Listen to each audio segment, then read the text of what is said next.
guys, Carrie with Synergic Fit here. Going to show you another hip mobility drill. In this case, it will be the hip rocker. Very similar to a pigeon pose, except for it's definitely not as hard to get into, definitely not as hard to get out of.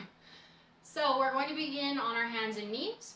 You're going to cross one ankle over the back of the other. And we're going to be moving in a diagonal direction to essentially stretch the back side of the hip. Biggest thing here is that we should not be feeling a stretch through the front of the hip at all. We want to be feeling it in the back side of the hip only, or across your bum cheek. So if you're feeling it in the front of the hip, get yourself into a little bit more of external rotation, or bring your leg up higher on the back side of your leg. And I'll show you that in a minute. So you're going to begin in a tabletop position.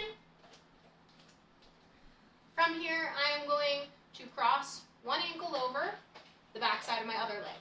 So I have just crossed my right leg over. I am now going to move diagonally, so I'm not working front to back here. I'm actually diagonally pushing back and forth.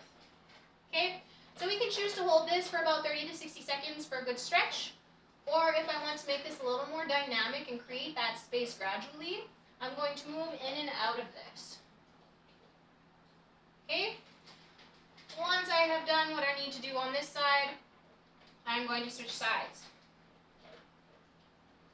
So now my left side is over, and I'm going to move towards my left side now. So I'm going to move this way.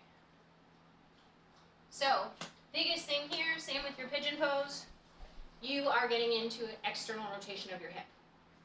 So, if you are feeling the front side of that hip, like I said, we're going to get a little bit more externally rotated and even bring it up a little bit higher. That way I'm not necessarily feeling it in the front of my hip, and I can even bring my knees a little bit wider if I need to. So that is going to be your hip rocker.